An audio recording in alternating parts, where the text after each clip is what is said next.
Hi everyone, welcome to our vocabulary lesson where you will learn some high vocabulary words from a news excerpt.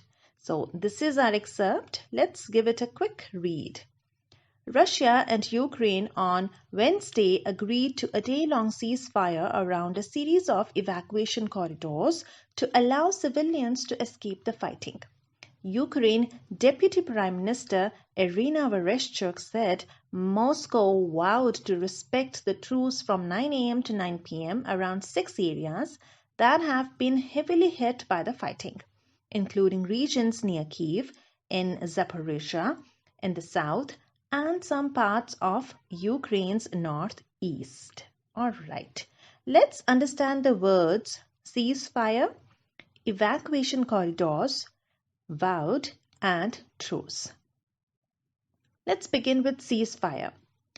This word is made up of two words, cease and fire. Cease means to stop and fire means firing.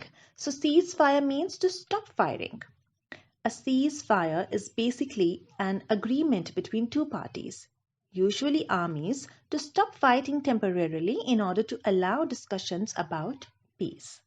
So here Russia and Ukraine, both the countries agreed to a 12-hour long ceasefire. No firing during that time. Okay, next phrase is evacuation corridors, which is also known as humanitarian corridors. Okay, let's look at the two words separately. Evacuation. To evacuate means to move people from a dangerous place to somewhere safe. For instance, during floods, people are evacuated using boats and helicopters, right? Corridor. A corridor is a passage or a route. So evacuation or humanitarian corridors are temporary demilitarized zones. If you're wondering what demilitarized zones are, well, they are the areas from where military forces have been removed. Hence, demilitarized. So these evacuation corridors are set up to bring food or medical aid or help civilians escape war-hit areas. So Russia and Ukraine have agreed to cease fire and open evacuation corridors to allow civilians to escape the fighting. Now let's move on to the next word, which is vow. To vow means to make a firm promise to do something. For instance, you must have heard of marriage vows, right? During a wedding, each partner makes some vows or promises to the other. Okay, and the last word is truce.